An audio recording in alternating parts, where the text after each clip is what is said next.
And welcome back to the Morning Blend. When he was 17 years old, our next guest hitchhiked across the country to San Francisco because of a premonition he had. That's right. At the Golden Gate Bridge, Stephen Post talked a young man off the ledge. And those events set up a life of listening to his inner wisdom and following his heart. Stephen joins us now on the Morning Blend with his latest book, God and Love on Route 80, which is it? Yeah. The Mystery of Human Connectedness.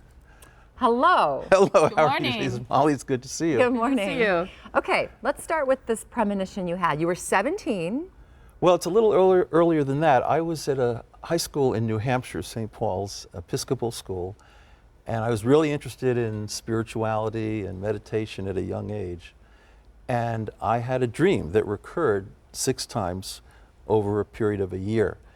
And it was very unusual because it was early in the morning and I wasn't quite sure if I was fully awake or not, but I would see this silvery mist on a road heading out to the west. I had no idea where, and I couldn't see very far. But then on my left, I saw a face of a young man with stringy, dirty blonde hair leaning off a ledge. And then all the mist and silver gray disappeared, and there was a face of a blue angel.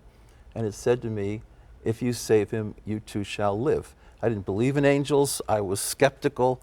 And I talked with this, about this with my friends at school. And I had a sacred studies teacher, an Episcopal priest named Rod Wells, and he even took me to Yale Divinity School when I was 16 to talk about this in a class on adolescent spirituality.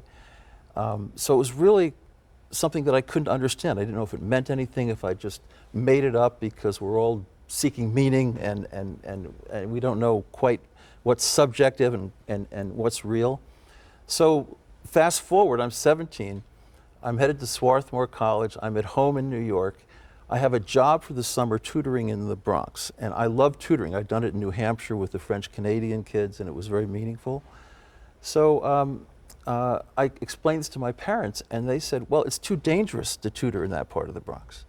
So we went back and forth. It was quite an argument for a couple of days, and finally I relented, and I said to my dad, who ran a department store on Fifth Avenue, well, what am I going to do this summer? And my dad said he knew all the factories around greater New York where they made furniture and lamps. He said, I can get you a job in Bill DeBono's lampshade factory. You're like, no. Yeah. So for 2 weeks, I worked in this factory line, and I cut cardboard on lampshades. And Bill DeBono had his cigar, and he supervised the line. But I had a copy of Siddhartha in my pocket, and I was always thinking spiritually. So I left there one Friday night in my dad's secondhand gray Mercedes 190. There's a picture of it in the book.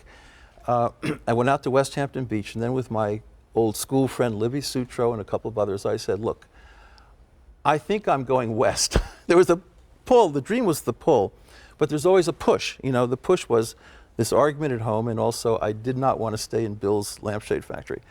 So I drove that car, I went through the Midtown Tunnel, I went over the George Washington Bridge for the first time in my life, and there were 2 signs. One said 95 South. Wasn't in the dream, but Route 80 West sounded better. Okay. Yeah. So 80? 80 West. So I drove west, and about 5 in the morning, I'm in the middle of Pennsylvania near the Lewisburg exit, and I'm thinking about turning around, really seriously thinking that I can restore my reputation, not worry about a thing. I can get home, it'll all be okay. But lo and behold, cars had generators back in those days, and when the generator broke, the whole thing was dead.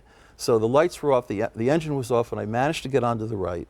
And what was I going to do? There were nothing but cornfields for miles and miles. There were no telephone booths, nothing. So you hitchhiked? You hitchhiked.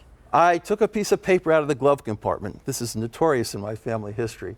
And I wrote in pencil, please, to the Pennsylvania State Police, the letter's actually in the book, please return this to Henry A.V. Post, 44 Davison Lane East, West Islip, New York, 516-669-566, from his son, Stephen, who no longer works in the lampshade factory.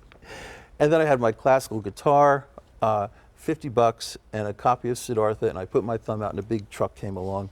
So you get to San Francisco. We got to get to the meat of the matter. Okay, we got to get to the meat of the matter. So it's summertime. I'm in the Mission District, living with my cousin George Lamont.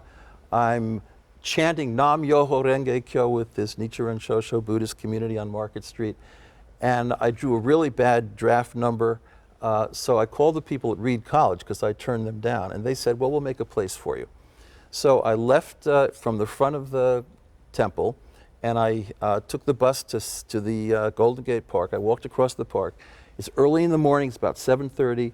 It's very misty. I get right to the middle of the bridge on the walkway on the left, and I couldn't see more than a couple of feet in front of me, and I looked to my left, and there was what I thought was the contours of the face of a young man with stringy blonde hair. And I kind of did a double take. He was leaning out, and then he looked at me, and I said to him, I truly hope that you're not planning to jump. And he just screamed out, agitated. He quoted Shakespeare, life is empty nothingness. And then I said, wait a minute.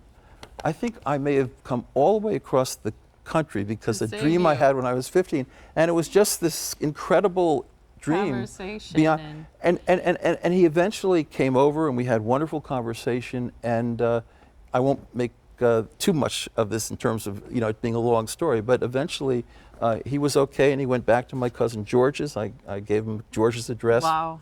And all right, we got to get to the signing. Get to the People book can signing. find out more Okay. in your book. They can find out about recognizing signs and synchronicities that can guide our lives. Tonight, Stephen is going to be at Boswell Book Company, which is located on North Downer Avenue in Milwaukee. You can get a copy of the book and find out more. There's also that great website there. Thank you so much. Thank you very much, Appreciate Molly. it. Wonderful story. Thank you for having me on.